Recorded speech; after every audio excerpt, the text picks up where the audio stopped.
Olá pessoal, tudo bem com vocês? Aqui é o professor Arthur, novamente numa videoaula para a gente abordar alguns assuntos, né, e se aprofundar mais nos temas da semana. Dessa vez, pessoal, eu vou falar um pouco sobre a partilha da África. É um tema muito importante, né? É um tema que a disciplina de história também se ocupa, né?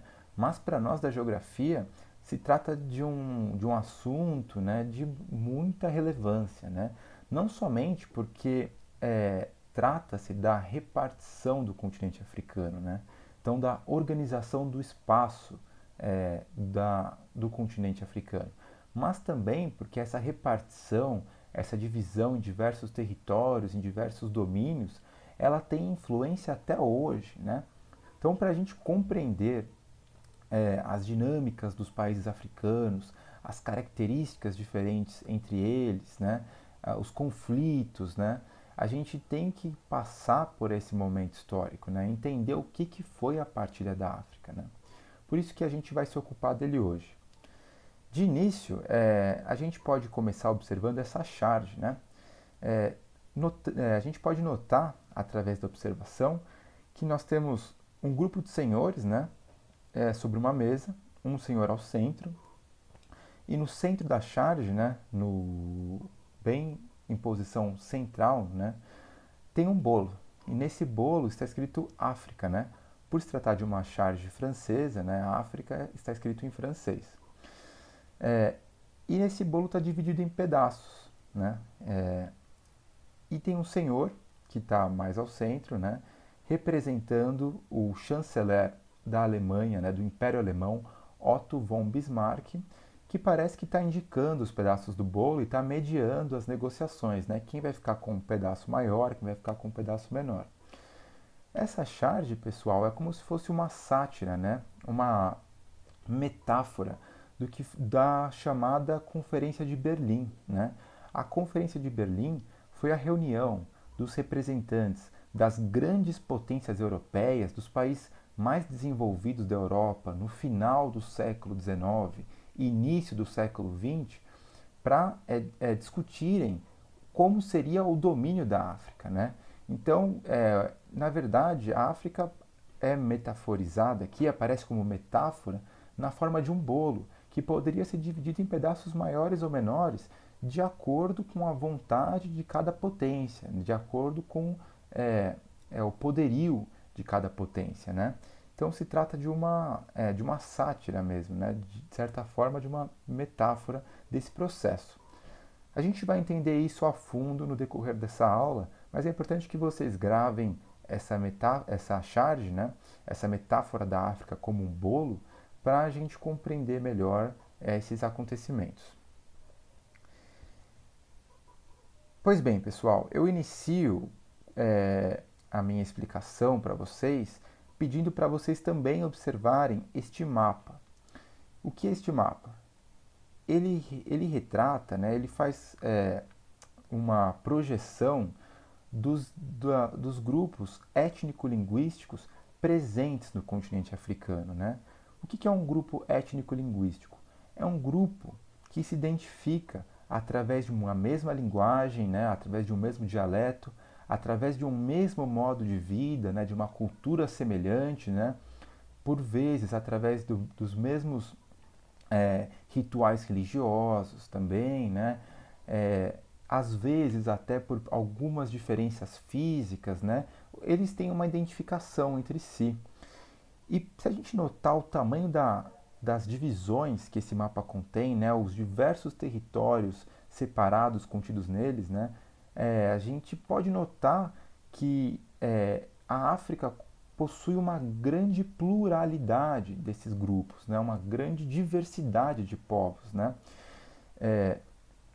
Isso eu já antecipo um pouco a nossa conversa para que vocês tenham em mente que a África, antes do domínio europeu, ela não era uma mera folha em branco, né? Como se tivessem poucos povos ou meramente povos primitivos, né? Ao contrário, você tinha muitos povos, muitas tribos, muitos impérios, reinos, né? Que ali viviam e viviam há muitos, muitos anos, séculos, né? em alguns casos até milênios. Mas agora, comparem esse mapa étnico-linguístico, né, tão diverso, tão rico, com o mapa atual, político do continente africano, né? Vocês podem notar que as divisões fronteiriças, né, as fronteiras entre os países, elas se sobrepõem àquelas divisões, né? Elas são muito mais gerais, elas são muito maiores do que as divisões entre grupos étnicos, né, que a África possui. É, de certo modo, pessoal, isso significa que esses territórios atuais dos países, eles se sobreporam a esses grupos, né? Ou eles incluíram e uniram diversos grupos diferentes dentro do mesmo território, ou em alguns casos até separaram em países diferentes locais onde residiam o mesmo grupo, né? Então você imagine um grupo étnico que vivia ali há séculos, né? Tinha um modo de vida, tinha uma identificação com a terra na qual vivia, de repente vê seu território separado, né? Desagregado, né? Então, esse é um aspecto importante para a gente entender o continente africano. Outro ponto interessante, se a gente observar esses países da África, né, é que se vocês notarem, é, as fronteiras entre eles, né, por exemplo, aqui eu vou sublinhar a fronteira entre a Algéria, a Mauritânia e o Mali, né? É uma linha reta, né? É praticamente uma linha reta, a mesma coisa entre a Mauritânia e o Mali. Ou, por exemplo, entre o Egito e a Líbia, ou entre o Egito e o Sudão, e vários casos semelhantes, né? O que isso parece, né? Parece que alguém simplesmente pegou uma régua sobre o mapa e dividiu. Ó, esse aqui é um território do Egito, daqui para lá é o território do Sudão, né? Então, não foram levadas em considerações, muitas das vezes, divisões naturais, como, por exemplo, rios, né? é, Relativa à hidrografia, ou divisões relativas ao relevo, como montanhas, morros, né?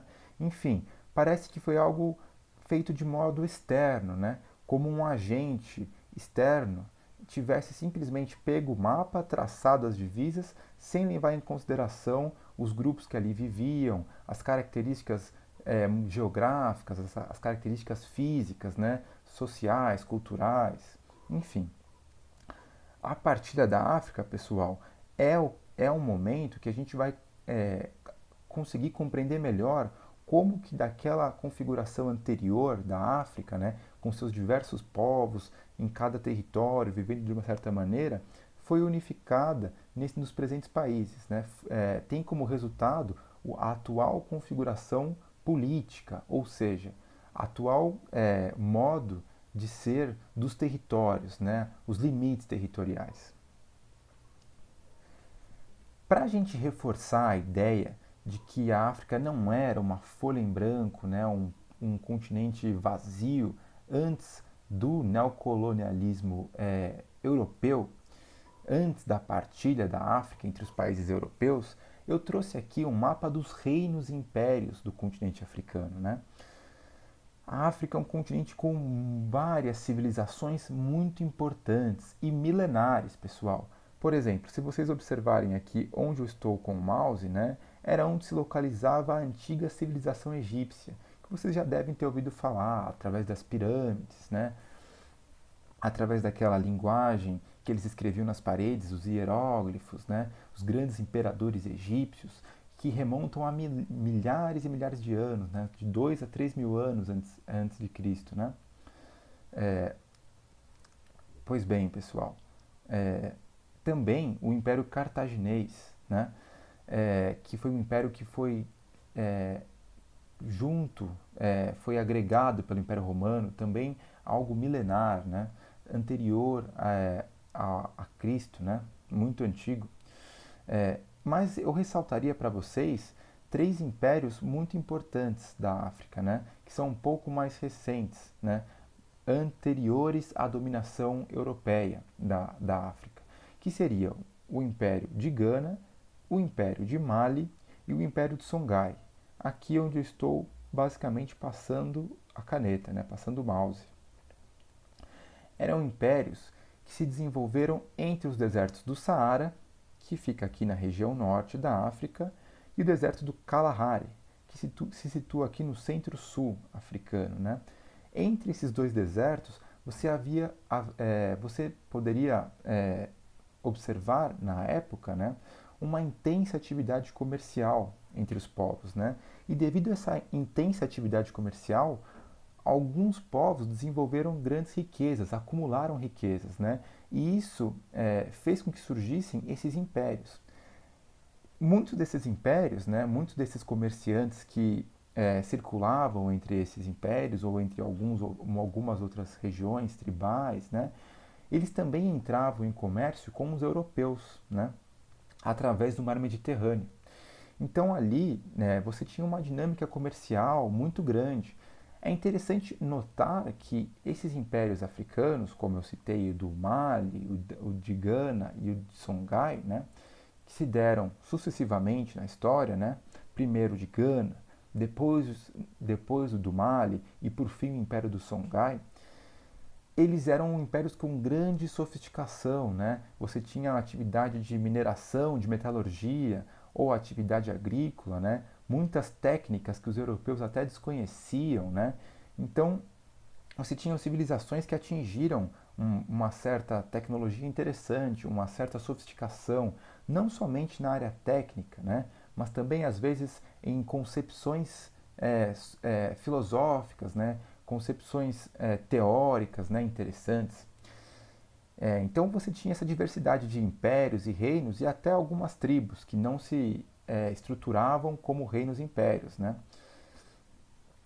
Tudo isso, pessoal, para a gente ter em mente. A África não era uma um mapa em branco, um mapa vazio, né? Você tinha povos e até povos com certo grau de evolução técnica, teórica, né? Filosófica que ali residiam, cultural, social, enfim. Pois bem, eu trouxe aqui o mapa do tráfico de escravos para exemplificar que antes do domínio neocolonial dos europeus sobre a África, né, os europeus comerciavam com os povos africanos. Né? Então, de início, por exemplo, quando o Brasil ou os Estados Unidos, os países latinos eram colônias dos europeus, né, a África, os povos africanos, né, os territórios dos povos africanos, né, eles eram interpostos comerciais. Eles não eram colônias dos europeus, mas eram locais onde os europeus comerciavam, né? Então, o mapa do tráfico de escravos ele exemplifica isso, né? Os escravos eram uma das mercadorias que circulavam no Atlântico, né, no Oceano Atlântico, nesse triângulo entre Europa, em verde, né, a África, aqui em vermelho, nessa região aqui ocidental da África, né, e a América, né, tanto a América do Norte, a América Central, como a América do Sul. Vale dizer, né, que aqui a gente está dando um exemplo bárbaro, né, um exemplo horroroso, que foi a escravidão, onde o homem ou a mulher, né, que vivia em tribos africanas era capturada de modo bárbaro, né, e comercializado como se fosse um mero objeto, né, racializado, né, identificado como escravo que não possuía alma, né, e brutalizado no trabalho na América, né. Esse mapa, pessoal, para vocês terem noção como se como se davam as influências externas no continente africano antes da partilha, né? Então, vocês podem notar que, ainda que a África tivesse alguma influência externa, ela não era generalizada, como a gente vai ver no momento da partilha, né? Vocês podem notar, por exemplo, aqui o Império Otomano, né? Que também passava pela Turquia, por parte da Ásia, né? Que se expandia até o norte da África, né? Vocês podem notar também aqui onde atualmente Angola e onde atualmente Moçambique, uma certa ocupação portuguesa, né, uma influência de Portugal. Ao sul, onde atualmente é a África do Sul, né, você tinha também ocupações britânicas, né, do Reino Unido, que contém a Inglaterra, né. vocês veem que, ainda que existisse alguma influência do europeu na África, ela ainda era muito residual, ela era marginal, era pouco expressiva, né? É interessante a gente ter uma noção de que nesse momento, né, os povos africanos que estavam, tinham, comerciavam com o europeu, né, tinham as suas riquezas, tinham os seus domínios, né, eles não viam o europeu como uma ameaça. Ao contrário, eles viam que a entrada dos europeus na África era interessante, em parte pelo comércio, né? Em parte porque o europeu poderia trazer algumas benfeitorias, né? Trazer algumas novas técnicas, tecnologias, né? Em parte porque eles poderiam até ajudar algumas tribos a enfrentarem as demais tribos, né? A subjugarem as demais, né? Então, a entrada dos europeus, seja através desse domínio, ou às vezes até através de missões religiosas, missões científicas, eles não viam como uma ameaça, mas por vezes até como uma oportunidade, como um aliado, né? Como se eles fossem até serem, não conhecessem tanto a África assim, a ponto de poderem se apoderar dela ou se interessar. Até porque, como a gente viu nos mapas anteriores, né, é, o europeu nunca se interessou muito em ocupar o continente africano, né? Ele ocupou a América, né? Mas durante todo o período ele apenas comerciava com o continente africano. Mas como a gente vai ver em seguida, isso vai mudar. Eu elenquei aqui, pessoal, alguns fatores que levaram à ocupação das potências europeias é, à partilha, né, do continente africano, né? Alguns fatores que empurraram, né, que influenciaram essa dominação e essa partilha. O mais importante, pessoal, os dois mais importantes são a segunda revolução industrial e o surgimento do imperialismo. A segunda revolução industrial, pessoal, ela significa um aumento muito grande da produtividade, né? Você já teve uma revolução industrial no meio do século XIX, né? E ao final do século XIX, quando você tem o interesse do europeu em ocupar o continente africano, você tem uma segunda revolução industrial, né? Ela ocorre na medida em que você tem mais uma produção maior, né? Você tem novas energias, né? Por exemplo, o desenvolvimento da energia elétrica, né? Que se dá na segunda revolução industrial, e você começa a produzir mais mercadorias. Você começa a produzir mais em menos tempo. O que isso significa, pessoal? Duas coisas importantes. Você vai precisar de mais matéria-prima para produzir a sua mercadoria, né?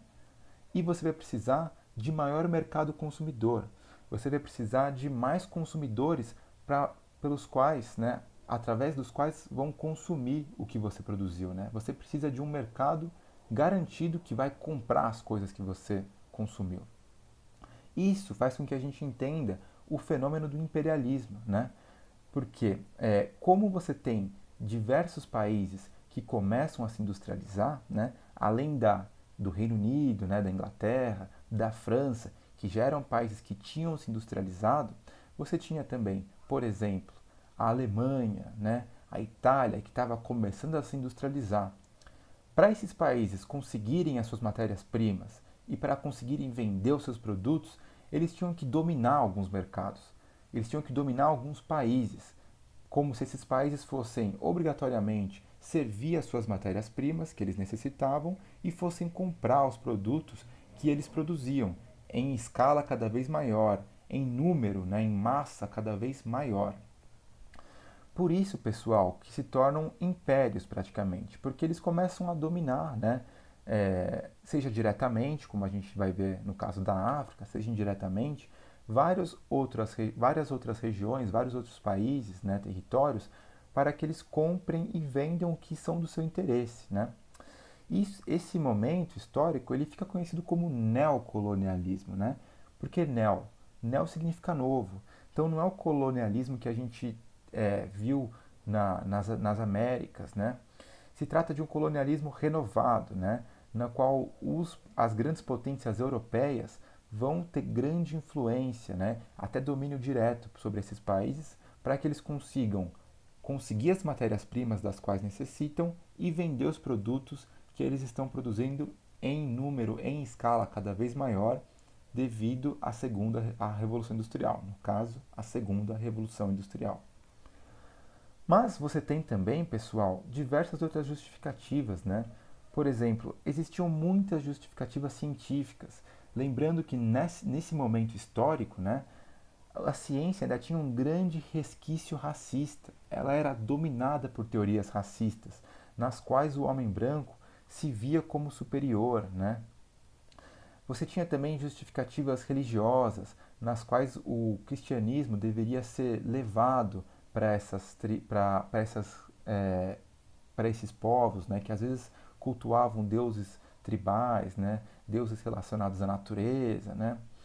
E você tinha também justificativas morais, como se fosse um fardo, como se fosse uma obrigação do europeu levar a civilização, né, levar a razão, né. Isso se juntava também com as justificativas científicas. Então você tinha que levar a ciência, levar a razão filosófica, a razão científica, né, para esses povos, né? Isso justificava os interesses das potências europeias em dominar aquela região, né? Como eu citei anteriormente, há muito tempo você tinha diversas expedições religiosas, né, para levar o cristianismo, né, e expedições científicas para conhecer melhor aquele território, né? Você tinha uma grande curiosidade científica para conhecer características de relevo, de clima, de vegetação, de hidrografia, ou mesmo características antropológicas, sociais, né? Como viviam aquelas tribos, como viviam aqueles impérios, né? E isso facilita a entrada do europeu. Ele começa a conhecer aquele território, né? Começa a conhecer como vivem aqueles povos.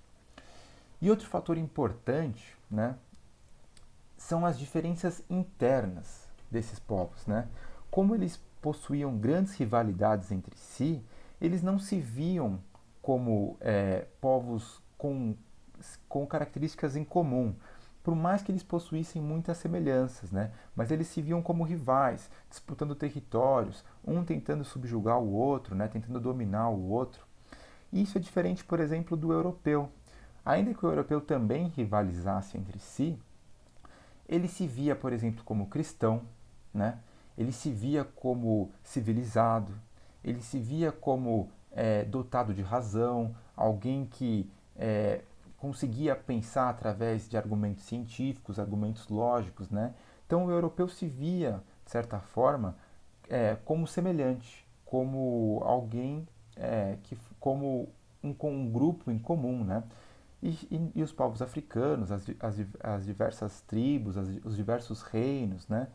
Eles se viam como diferentes, né? E o europeu vai se utilizar dessa diferença para enfraquecer e para facilitar a sua dominação, a sua inserção naqueles territórios, colocando um povo contra o outro. Pois bem, pessoal, agora eu vou falar um pouco sobre a Conferência de Berlim. Essa conferência ela serviu para com que essas potências que tinham interesse em dominar o continente africano, né, elas negociassem, né, elas entrassem em negociação para ver quem ia ficar com que pedaço do bolo, como a gente viu naquela charge, né, quem ia ficar com qual território, quais países iam ficar com quais porções, né. Essa conferência ela se deu em Berlim, né? Ela se deu no final do século XIX, né? Entre os anos de 84 e 1884 e 1885, né? Ela ocorreu na Alemanha, né? O Otto von Bismarck, né? Como eu comentei na charge, que chamou essa reunião, né? E basicamente ela foi um grande acordão, né? Para com que os países europeus, as potências europeias, não entrassem em conflito direto, né, e pudessem negociar quem ia ficar com determinada parte do continente africano. Obviamente, os países com maior poderio militar, né, armamentista, os países com maior poder econômico, poder político, eles ficaram com as maiores porções e com os lugares onde tinham mais recursos naturais, né? E os países com menor poderio ou países com menor influência no continente ficaram com as porções menores, mais marginais, né? É interessante também notar que essa conferência ela instituiu que o rio Níger e a bacia do Congo seriam rios de livre navegação, né? São rios muito importantes, né? Rios enormes que atravessam diversos países no continente africano, né? E eles seriam rios de livre navegação. Vamos olhar o mapa da partilha agora, pessoal. Aqui a gente pode notar quais potências europeias se deram melhor e quais se deram pior nessa partilha, né? De início, a gente já pode notar, né, nesse vermelho meio alaranjado e nesse verde claro, né, ele ocupa a maior parte do mapa, né? Ou seja, esse vermelho meio alaranjado significam as colônias francesas, né? E o verde mais claro significam as colônias da Inglaterra, né, do Reino Unido. A princípio, pessoal, parece que a França se deu bem, né, que ela pegou bastante países. Mas é importante notar que grande parte dos países que a França se apossou, grande parte dos territórios que se tornaram colônias francesas, né, de influência francesa, pertenciam ao deserto do Saara, né? Ou seja, eram países com poucos recursos, porque eram países desérticos, né? Eram regiões desérticas. Então, quem se deu bem mesmo nessa partilha foi a Grã-Bretanha, né? Foi o Reino Unido, na verdade, né? Que abrange a Inglaterra. Se a gente notar aqui, pessoal, a gente pode perceber que os domínios dela se estendem de norte a sul do continente africano, né? Incluindo o Canal de Suez, né? Esse canal ele liga o Mar Mediterrâneo, né, com o Mar Vermelho.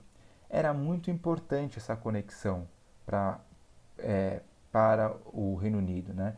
Porque através desta conexão ele podia atravessar esse canal, né, e conseguir não somente passar por essa parte do continente africano, mas também ter acesso à Índia e à China, né, principalmente à Índia, que eram outras colônias do Reino Unido, só que localizadas na Ásia, né. É curioso que esse canal foi construído pela França, né?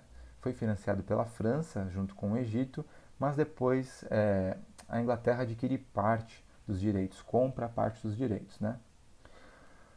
Outros pontos importantes dessa partilha, pessoal. Aqui a gente pode notar no centro, né, o domínio belga, né, que se dá na República Democrática do Congo. Esse foi um domínio muito violento, né, dos belgas, né? A gente hoje tem noção dos relatos da época, né, que foi um domínio belga sobre essa região muito violento, né, com bastante violações, com bastante uso da força, da violência, né? O massacre da população foi muito grande, né? Então, hoje a gente tem registros históricos, né, desse domínio belga sobre essa região como um domínio bastante horrível, assim, né, com diversas violações. A gente pode notar também os domínios da Itália, né, que estão nesse verde água aqui, né, que se dá na Líbia, na Somália, né? Os domínios também da Alemanha, né? Aqui na Namíbia, Burundi, né? Camarões. Você vê que a Itália e a Alemanha eram países que se industrializaram mais tardiamente, que possuíam menor poderio armamentista, econômico, né? E possuíam também menos influência no continente africano. Então eles pegaram as regiões mais marginais, né? As regiões menores e de menor importância. Isso mais à frente vai fazer com que a Itália e a Alemanha fiquem ressentidas, né? Elas não vão gostar, né, dessa divisão. A gente pode notar também Portugal, né? A gente tinha visto que Portugal já tinha uma influência na África. É, ele, na Conferência de Berlim, o Portugal até gostaria de se ocupar também da Zâmbia e do Malawi, né? Então ser dono de toda essa faixa, né? Mas a Inglaterra não concorda, né? Até ameaça Portugal e ele se contenta com o domínio sobre Angola e o Moçambique, né? Que até hoje, se vocês notarem, são países que falam a língua portuguesa, né? Também Guiné-Bissau. E por fim, pessoal, a gente pode notar a Libéria, né, e a Etiópia são países que ficaram neutras, né? Eles não, não foram dominadas assim, né? Se mantiveram independentes. É isso, pessoal. Foi bastante conteúdo, né? Foi bastante coisa. Eu espero que vocês tenham conseguido acompanhar, né? É importante a gente compreender que essa repartição da África, né, ela tem influências até os dias presentes, né? Muitos dos países africanos obedecem a esses limites, né? A gente pode compreender que esses limites eles causaram bastante conflitos até hoje, né? Você tem muitos conflitos étnicos, né? Devido a territórios, né? Devido à disputa de regiões, né? Que tem como fundo essa divisão do europeu, né? Outro ponto também importante é que o europeu se apoderou dessas regiões muito com o discurso de levar as benesses da modernização, né? De modernizar esses países, de civilizá-los, de levar a civilização, né? Mas, na verdade, o europeu se apropriou de muitos recursos, né? Recursos naturais, utilizou a mão de obra africana, né? Mas a gente viu um resultado ruim, né? A África não se desenvolveu, né? Você tem, aliás, pontos de grandes rincões de miséria, né? De não desenvolvimento, né? Fome ainda no continente africano. Então, e sem contar as diversas guerras, os diversos massacres de populações, genocídios, né? Então foi uma dominação um pouco trágica, né? Não foi uma dominação da qual a África se, se deu bem, assim, né? Pelo contrário, deixou bastante resquícios negativos, né? E é isso, pessoal. Eu espero que vocês tenham gostado da aula, né? Ela ficou um pouco grande, com bastante conteúdo, mas deu para a gente se aprofundar um pouco mais no tema. Obrigado, pessoal. Desejo a vocês uma boa semana de estudos, né? Qualquer dúvida eu estou à disposição de vocês. E é isso. Grande abraço e até mais. Tchau, tchau, pessoal.